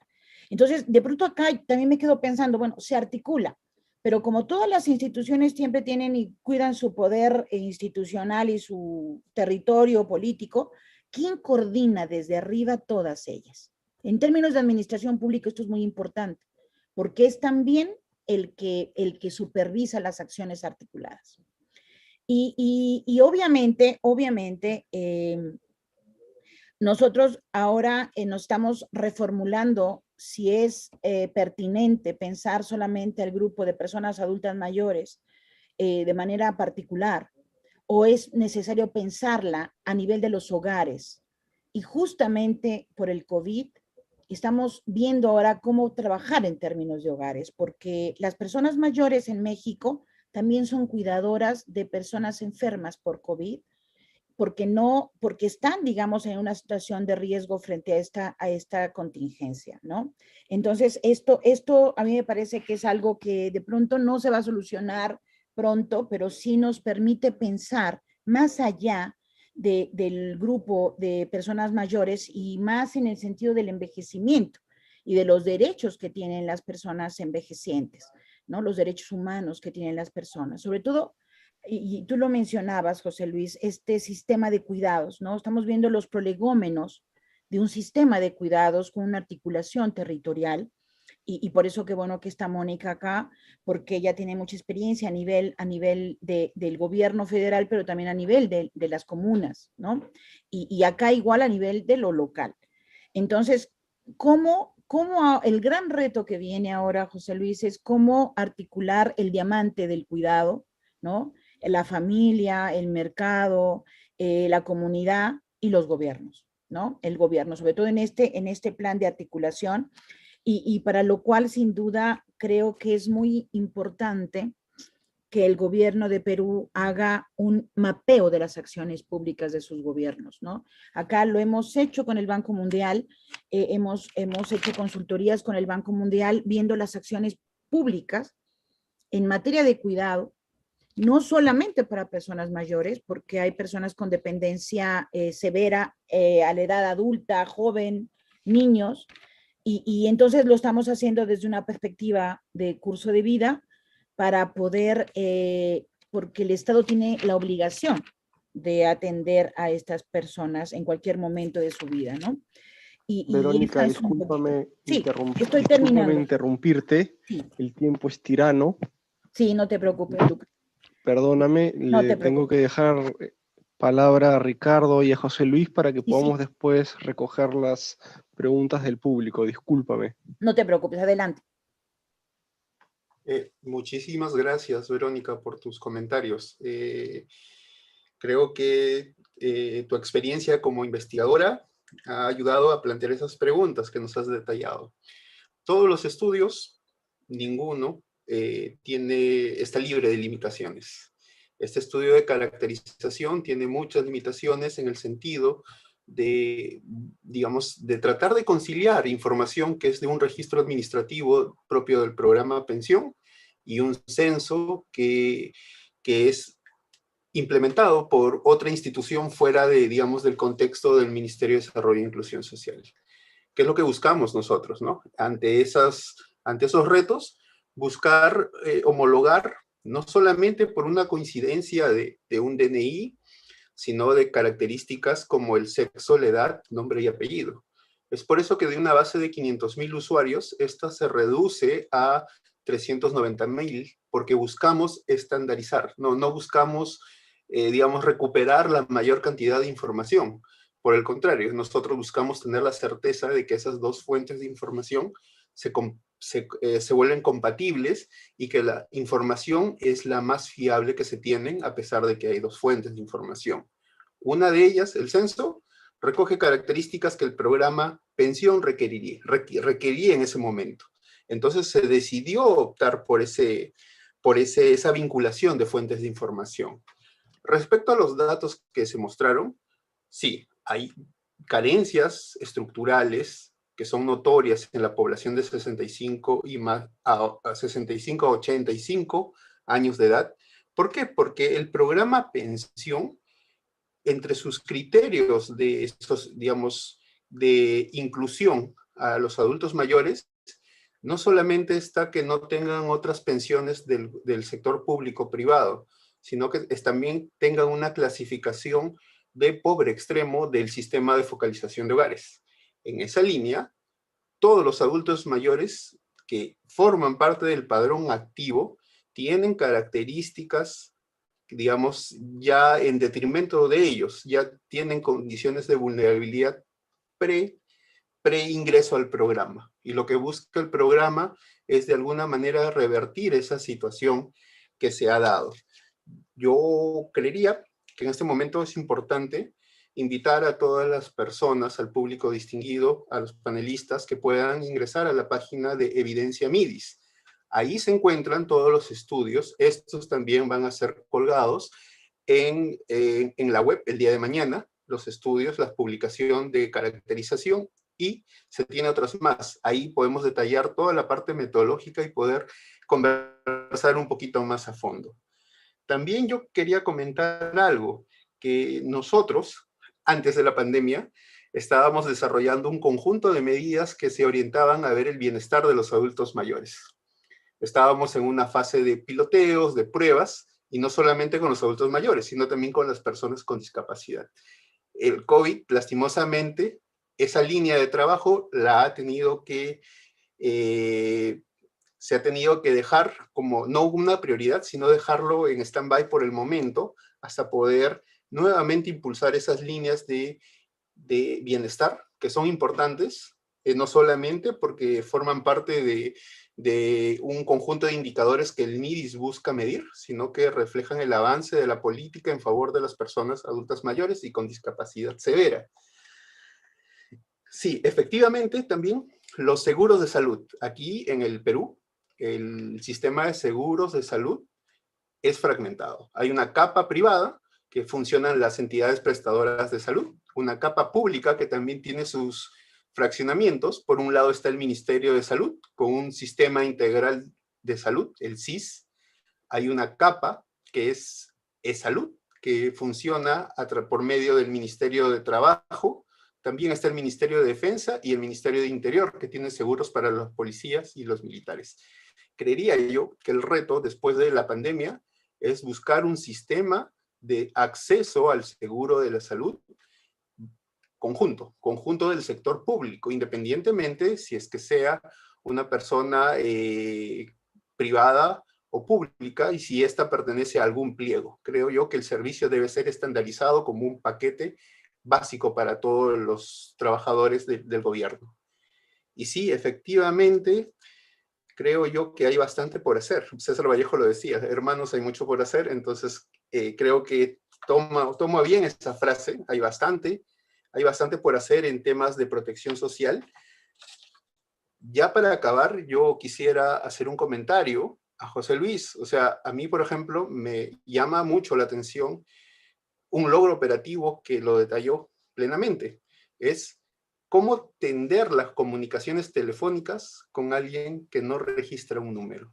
Esa experiencia que José Luis nos ha contado de cómo operativizar las llamadas con personas que no tenían un registro de salud, y creo que lo mencionaste rápidamente, creo que se buscaron con los operadores privados recuperar los números para poder brindarles la red de soporte. Ya es un hito en el cual el sector público con el sector privado se juntan para un fin loable, que es tender una red de cuidados a los adultos mayores.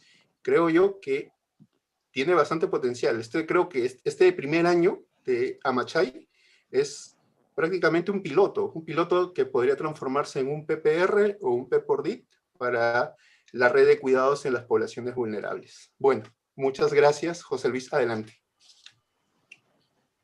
Gracias, Verónica, también por las reflexiones, ¿no? Importantes reflexiones que nos ayudan a fortalecer nuestras intervenciones. Dos preguntas concretas era cómo se detecta el PAMAR. En realidad, el Ministerio de Salud tiene un sistema de información clínica donde figuran las comorbilidades de las personas que han sido atendidas y además se cruzó con otros sistemas de información existentes, como por ejemplo para las personas con discapacidad severa. También el Ministerio de Salud las tiene identificadas, aquellas que han sido, obviamente las que han seguido pues un criterio diagnóstico para tener esa condición, lamentablemente, ¿no? Entonces, hay un sistema de información que las tiene registradas. Entonces, en marzo del año pasado, lo que se hizo fue hacer una priorización en que sean personas de más de 60 años con una comorbilidad asociada en el sistema de información hospitalaria que cuenta el Ministerio de Salud y que sea nominal, obviamente, para que podamos incluirla. Y de ahí se priorizó además en un ámbito muy específico que eran los 152 distritos. Y es por eso que se tiene ese número de población objetivo. En relación a quién articula y quién lidera esta articulación, el Ministerio de Desarrollo e Inclusión Social tuvo el encargo con el decreto de urgencia y además con un decreto supremo de habilitar esta articulación. Pero ahora, más allá del aspecto normativo, lo cierto es de que las competencias estaban claramente definidas, es decir, los temas de violencia, abandono, por ejemplo, son de competencia directa del Ministerio de la Mujer y Poblaciones Vulnerables. Por lo tanto, ellos activaron a su recurso humano para poder canalizar y además quienes establecían el protocolo de cómo intervenir para determinar si se detecta una alerta de abandono o, por ejemplo, de violencia. Y en el caso del tema de signos y síntomas de COVID, el Ministerio de Salud también estableció pues cuáles eran los criterios, los signos, síntomas que permitían hacer una alerta de presunto caso de COVID para que a través de este sistema pueda ser derivado rápidamente al punto focal de salud y así poder hacer una atención rápida, ¿no? Entonces fue un esfuerzo importante que lo que hicimos como sector fue esa articulación intersectorial e intergubernamental. Nada más, Lucas. Muchas gracias, José Luis. Muchas gracias, Verónica, por tus preguntas. Pasamos ahora a la última sesión, a la última parte de nuestra sesión, que son las preguntas del público. Nos han hecho llegar algunas preguntas interesantes. Voy a tratar de agruparlas y les voy a dar unos 5 minutos a cada uno para que pueda responderlas. Ricardo, si te parece bien, empezamos contigo. Hay Claro dos que sí. preguntas específicas. Una es que pide que caracterices en términos de pobreza a la población usuaria de pensión 65, si estamos hablando de toda la población de adulto mayor, si son aquellos de pobreza o pobreza extrema. Y la segunda pregunta está relacionada a cómo el estudio de caracterización establece estrategias operativas para el programa, es decir, cómo se pasa de la evidencia y del recojo de información a cambios operacionales o a intervenciones o a ajustes del programa Pensión 65 durante la pandemia. Claro que sí. Respecto a la primera pregunta, parte de los criterios para el acceso de una población adulta mayor al programa Pensión 65 es tener la clasificación socioeconómica de pobre extremo, que es otorgada por el sistema de focalización de hogares en conjunto con los gobiernos locales. Ese es uno de los puntos de ingreso. A la vez se solicita que los usuarios no cuenten con otros tipos de seguro, otros tipos de pensiones, perdón, otros tipos de pensión. En esa línea es una característica de todos los programas de transferencias monetarias de los adultos mayores. Creo yo, en Latinoamérica comparten mucho estos criterios de ingreso. Y respecto a la segunda pregunta la voy a responder de cómo debía de ser, cómo se debe de implementar esas acciones, las líneas de recomendaciones, ¿no? Y luego también contextualizar el estudio. En principio, todos los estudios que la DGCE realiza tienen una sección que se llama un documento de políticas, en la cual los hallazgos que se encuentran en un estudio son trasladados a un documento específico, un brief, para poder detallar cuáles son las siguientes líneas de acción que el programa o la intervención podría considerar. Eso es lo habitual. Sin embargo, en el contexto de este estudio de caracterización, surgió por una necesidad del programa Pensión 65 para establecer, establecer acciones de trabajo. Yo recuerdo que en alguna de las reuniones se buscaba implementar unas líneas de acción. Se había detectado que los adultos mayores tenían problemas para leer y escribir por su condición de analfabetismo. En esa línea, el programa estaba explorando a través de proyectos especiales entregar tablets. En esa línea ellos requerían implementar, primero, implementar una encuesta para recolectar ese dato. Entonces nosotros buscamos, con la información disponible, cómo resolver ese problema. Y una salida viable era hacer este match entre los censos y la base de datos del programa Pensión 65. Recuerdo que era junio del 2019. En esa línea, normalmente debemos de trabajar esa ruta de tener un documento de políticas producto de un estudio, de una evaluación. Sin embargo, este estudio fue tan específico que tenía ese fin, buscar otros proyectos especiales en función de la necesidad que el programa nos planteó en ese momento. Gracias. Muchas gracias, Ricardo. Te hago a ti, José Luis, un par de preguntas también de los participantes, que además están relacionadas. Uno de los participantes menciona que la universalización de los servicios de salud y la creación de redes de protección ya están establecidas y normadas, y pregunta cómo es que se aterriza ello, lo normado, en acciones concretas en la pandemia que atiendan a los adultos mayores. Y otro participante hace una pregunta que puede estar relacionada a ello. Pregunta, parece no haber un mayor involucramiento de otros ministerios, en específico el Ministerio de la Mujer y Poblaciones Vulnerables, que según la ley orgánica del Poder Ejecutivo es el ente rector de la política pública tanto en discapacidad como en adulto mayor. Sí, muy bien, gracias. Sobre lo normado y cómo esto se aterriza, en realidad el mejor ejemplo ha sido que el año pasado el Ministerio de Salud, dentro de sus competencias, trabajó el tema de la atención al COVID, ¿no? No es que se generó otros servicios en otras instancias, sino que se trabajó. En el caso del Ministerio de la Mujer y Poblaciones Vulnerables ocurrió lo mismo.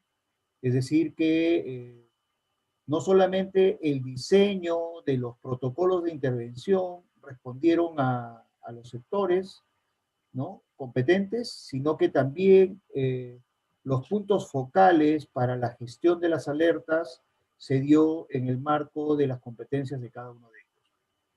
Uno de los temas que sí trabajamos este año es que estamos abocados a involucrar a más actores dentro de los mismos sectores, dado que por la misma emergencia sanitaria trabajamos con algunas direcciones específicas y hoy hay necesidad de ampliar la base, como es en el caso, por ejemplo, del Sistema Integral de Salud, o por ejemplo, el mismo Seguro Social de Salud, también es un tema importante, ¿no?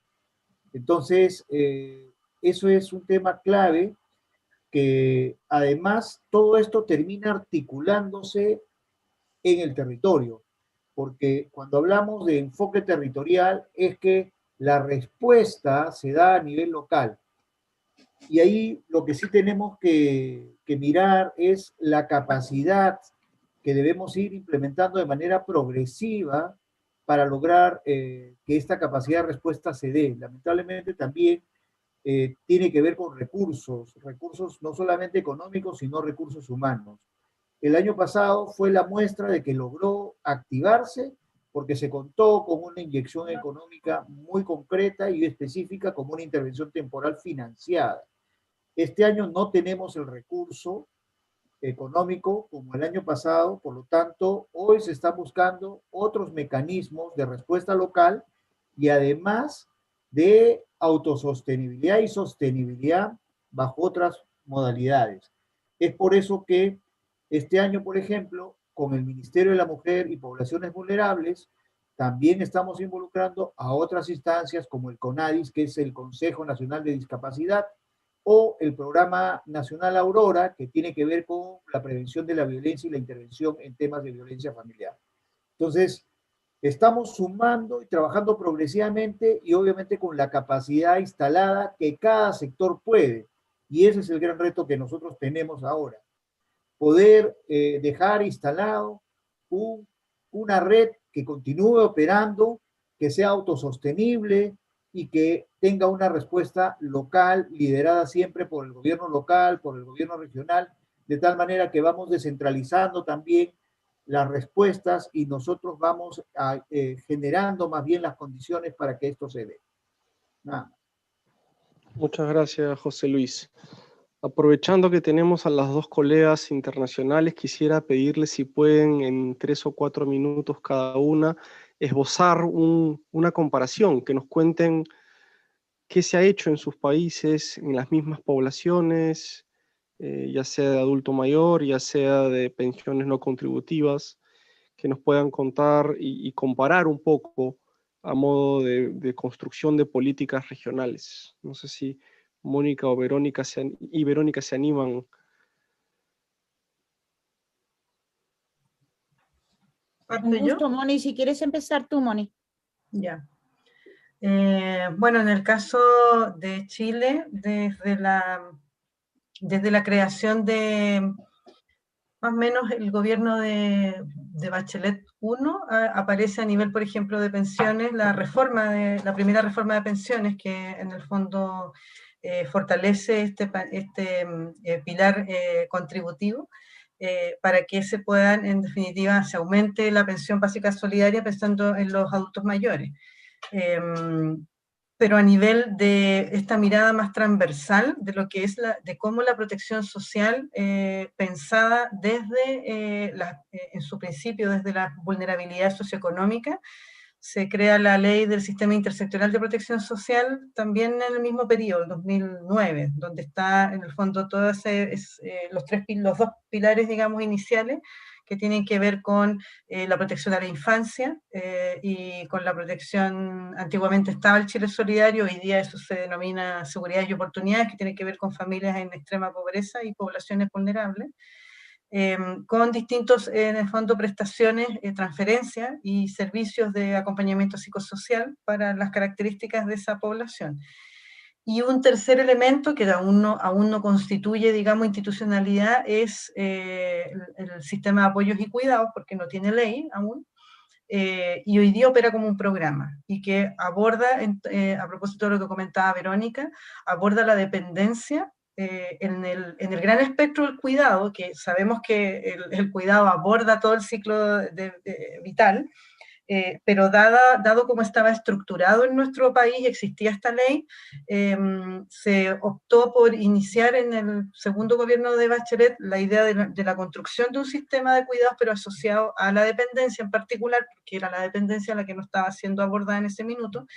Sin embargo, pasados los años, hoy día ya también hay una cierta evidencia y validación de que la estrategia tiene que ser integral, de que hay que avanzar hacia y no compartimentar, que en su momento pudo haber sido, y probablemente es una respuesta para un determinado momento de desarrollo y de los procesos de intervención. Pero la dinámica de la dependencia en particular es tan rápida que si nosotros no avanzamos en una línea más preventiva, si uno lo considera, digamos, haciéndose juicio más de trayectoria, yo hoy día pensaría que efectivamente hay que trabajar o avanzar hacia un sistema de cuidado de manera más amplia, y mantener mientras tanto lo que tenemos, que es en el fondo un programa que se denomina Red Local de Apoyos y Cuidados, que aborda la dependencia moderada y severa en todo el espectro de la población. Claramente siempre van a ser personas mayores, en el fondo las que digamos, cubren mayoritariamente las prestaciones y servicios, porque son la población hoy día con mayor magnitud o mayor peso dentro de los datos. Y en ese sentido, hoy día nosotros encuentro varios puntos de conexión, un poco a propósito de la estrategia de articulación, de la mirada desde lo territorial. Nosotros pensamos, no teóricamente, lo que hicimos fue un poco a propósito del ejercicio con Banco Mundial a nivel de asesoría, y con la necesidad de implementar a modo de piloto una primera fase inicial que un poco se parece a lo que hicieron en la red Amachay, de modo tal de poder ir desplegando cuáles eran los elementos que constituían parte de esta red. ¿Qué tanto de lo local había? ¿Qué tanto de lo intersectorial a nivel gubernamental era necesario? Y eso dio cuenta de poder, digamos, hacer el despliegue de cómo estos servicios y prestaciones debían actuar en red. Lo que nos falta, sin duda, es avanzar hacia una institucionalidad, porque esto requiere un intersector que va más allá de lo que el propio Ministerio de Desarrollo Social y Familia hace, incluso aunque a nivel territorial funciona bastante, porque son los acuerdos locales, en el fondo, los que van operando. Pero si estamos pensando en una lógica a nivel, digamos, de acceso a prestaciones y servicios a nivel institucional, nacional, y con este enfoque de dignidad y derecho, sin duda que hay que pensar en un proceso de institucionalización vía ley, que permita en el fondo que se instale en la lógica de derecho y que ese derecho pueda ser cursado, en definitiva. Entonces veo puntos en común a propósito de cómo han desplegado la estrategia y cómo lo hemos hecho nosotros. Celebro que hayan tenido la rapidez para poder implementar en un contexto que es muy adverso, o sea, por la propia experiencia nuestra de poder adecuar, cuando mencionabas el tema de los protocolos, cerrar, por ejemplo, es súper difícil tomar la decisión de cuánto tiempo cerramos visita domiciliaria, por ejemplo, en la prestación que hacemos nosotros. ¿Hasta cuánto resistimos eso? No es posible porque esta es población que se muere, si no tiene los servicios de cuidado que son necesarios. Entonces, hay hasta dilemas éticos en este proceso. Y me parece que en el caso o sea, que hemos sido capaces de sortear eso sobre la lógica de que la salida es la articulación efectiva, en el fondo, pero esa articulación no se sostiene solo sobre la emergencia, es necesario institucionalizar.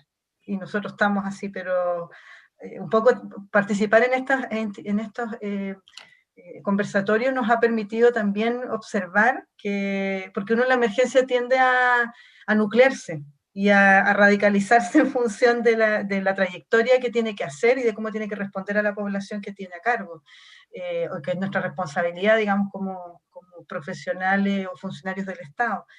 Sin embargo, el poder abrirse a escuchar otras experiencias, a poder compartir la propia, da cuenta de que no estamos errados en el camino, estamos avanzando en una misma lógica, probablemente con distintos despliegues y momentos de desarrollo, de lo que está ocurriendo en cada realidad también social, política, cultural. Estamos todos un poco atravesados por el COVID, pero también con otras situaciones de la realidad nacional. Entonces, ahí yo creo que compartimos bastantes elementos y me voy con la reafirmación de que la articulación, la mirada de la integralidad, mirar las poblaciones en trayectoria y no de manera segmentada, adoptar el ciclo vital en el fondo como curso de vida.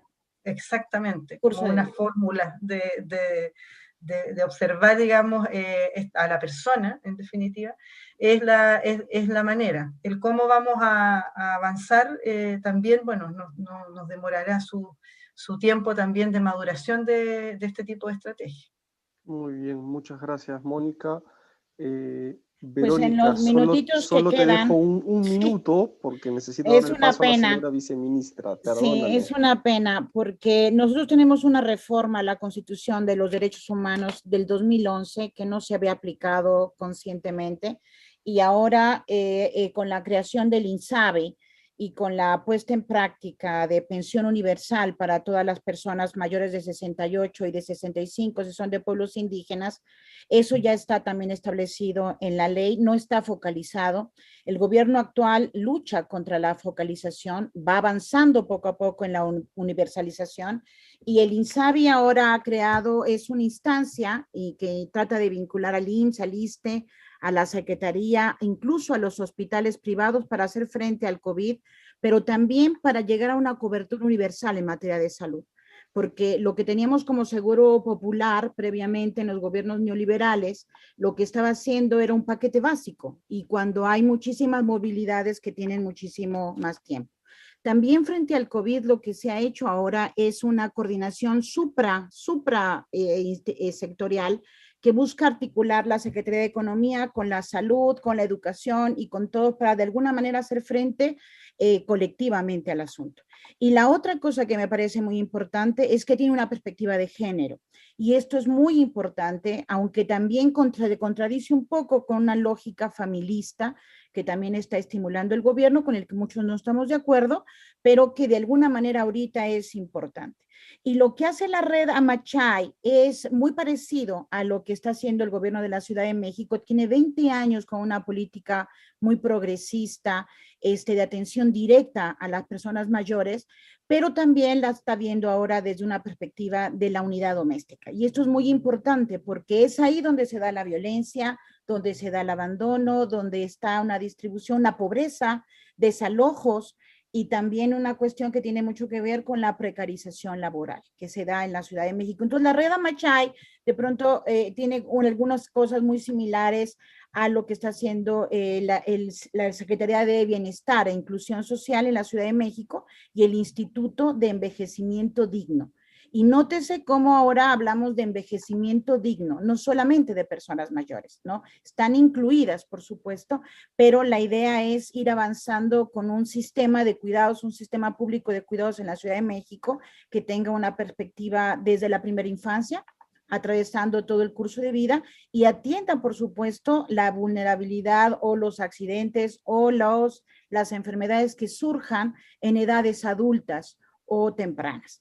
Entonces, la idea es avanzar abandonar la focalización y avanzar hacia la universalización de la seguridad y la protección social.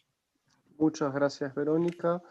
Aprovecho para agradecer la participación de los panelistas, de los participantes en este miércoles de Evidencias MIDIS, y para dirigirnos sus reflexiones finales a manera de conclusión, invito a la señora viceministra de Políticas y Evaluación Social del MIDIS, Claudia Benavides. Tiene la palabra, señora viceministra. Muchas gracias, Lucas. Gracias a Mónica y a Verónica por sus valiosos comentarios y retroalimentación y preguntas, tanto a Ricardo y José Luis por las presentaciones, y bueno, y a todos los espectadores que nos están ahorita escuchando y brindándonos, y nos han brindado también sus reflexiones a través de las preguntas realizadas.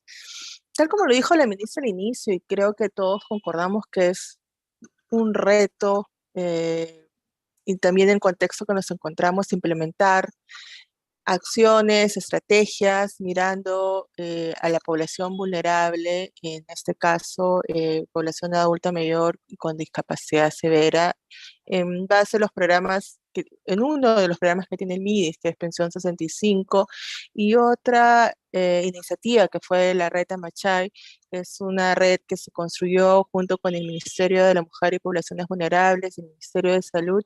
Entonces tiene este enfoque muy fuerte de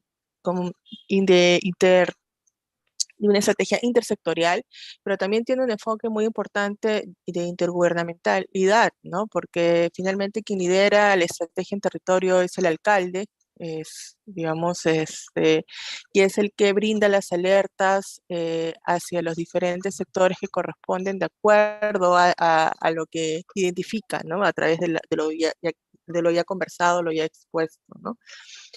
Pero justamente en eso están en los retos, ¿no? ¿Qué es lo que viene después? ¿Cómo logramos que una iniciativa que surgió ante la emergencia del COVID se haga sostenible ante un contexto que de verdad es necesario, ¿no? La ministra en el inicio de en sus palabras de bienvenida, ella dijo que de por sí era un reto previo a pandemia, ¿no?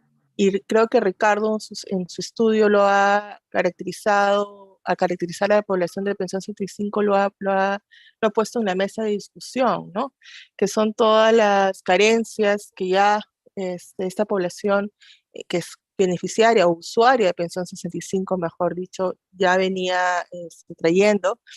Y digamos, hay una brecha ahí que cerrar fuertemente. Y hay, por otro lado, el tema de la oferta de los servicios, tanto de salud y de protección, que es de los servicios que brinda el Ministerio de la Mujer y Poblaciones Vulnerables, y también los servicios que brinda la municipalidad, que se vieron afectados por el tema de la pandemia. Entonces, todo este reto que para nosotros fue implementar estas estrategias en este escenario, ahora creo que viene todas las lecciones aprendidas y esta mirada que tenemos de cómo hacer que esto sea sostenible, ¿no? Diversos escenarios para poder ir armando una red de protección social, y cuando hablamos de una red de protección social estamos hablando de varios sectores, ¿no? Y creo que una de las reflexiones de Verónica fue, ¿quién lidera? ¿No? Tiene que haber alguien que lidere y articule todo eso, que se definan estas responsabilidades claramente, porque si no después es muy, muy difícil que los procesos se den, los procesos que uno quiere que se den, es difícil que se den, ¿no? Es algo que estamos trabajando y creo que no estamos en esto solos, estamos coordinando con los diversos sectores, pero sí, en lecciones aprendidas creo que es muy, muy importante caracterizar a esta población que queremos llegar. Lamentablemente no estamos en un contexto que sea lo ideal, tal cual en México se están planteando de ir a una universalidad de algunos servicios, y ya desde por sí tenemos que pensar en un tema de priorización y de focalización de alguna u otra manera, porque no se puede llegar en ese contexto todos. Entonces, creo que lo que hemos conversado ahora de caracterizar, por ejemplo, que hay muchos adultos mayores que viven solos, se puede ser una ayuda de poder priorizar en lo que es Amachay, ¿no? Digamos, aquellos adultos mayores que están completamente solos y no tienen ninguna red de protección en el hogar, por ejemplo, ¿no? Pero son reflexiones que tenemos que ir construyendo y trabajando y dejarlo para, como una hoja de ruta posterior y durante pandemia, ¿no? Yo quiero agradecer a todos su participación y por estar aquí, y que nos acompañen pues en toda esta. Es muy importante para nosotros las reflexiones y todo lo que hemos conversado en este espacio, porque justamente estamos en este diálogo dentro del MIDIS y con las otras instituciones de cómo podemos ir avanzando hacia una red de protección social mirando al adulto mayor y a la persona con discapacidad, ¿no? Y también concuerdo con ustedes en que el reto también está en mirar todo el ciclo de vida, ¿no? Desde el MIDES, su Política Nacional de Desarrollo e Inclusión Social, que es la política que orienta el accionar del ministerio, lo tenemos de un enfoque del ciclo de vida. Y cuando José Luis les comentaba de que veníamos trabajando toda una estrategia en territorio mirando a la infancia, es porque justamente la prioridad en ese momento era los resultados vinculados al desarrollo infantil temprano, que también seguimos trabajando en ello, pero habíamos pensado en toda una estrategia de gestión territorial, ¿no? Una estrategia de territorio para provisión de servicios y gestionar alertas también en esos casos, ¿no? Entonces, inmediatamente el modelo pensado para hacer este sistema de protección para los niños fue, digamos, pensado también en el contexto pandemia, ¿no? Y yo creo que tenemos mucho que hacer en agenda. Hay en este tema, ¿no? Hay brechas que cerrar en el tema del entorno, de acceso a servicios, necesidades básicas, no solamente para los adultos mayores, sino, como ustedes decían, hay una mirada también del hogar, de lo que carece el hogar. Y por otro lado está el tema de los servicios, ¿no? Muchos servicios por el contexto de pandemia se han visto afectados en su provisión, y creo que iniciativas como la red lo que hace es justamente un incentivo a la demanda para que estos servicios se puedan funcionar o puedan aperturarse nuevamente, ¿no? Efectivamente, la red está en 152 distritos. Igual Pensión 65 no cobertura al 100% de los adultos mayores que están en pobreza extrema tampoco. Tiene una gran cobertura, una gran cantidad. No recuerdo, Ricardo, cuánto es la población usuaria de Pensión 65, pero sí es un alto porcentaje, pero no llega al 100%. 600.000, Claudia. ¿No? Pero hay un tema también de agenda pendiente de ahí relacionado a eso, ¿no? Vamos a preguntas como vamos a una universalidad en las pensiones y acceso a algunos servicios o no. Vamos a un tema de ampliación de cobertura de otros servicios o no. Y claro, la pregunta también más grande, ¿cómo financiar todo eso, ¿no? Hay una agenda pendiente respecto del financiamiento, que es importante que poco a poco lo podamos abordar y podamos plantear en la mesa el cierre de brechas, ¿no? Yo me quedo acá, creo que podríamos conversar largo, pero muchas gracias por existir, y los esperamos también para el próximo, a un próximo encuentro. Y yo creo de que esto puede ser el primero de varias discusiones, ya que estamos en un proceso de construcción también.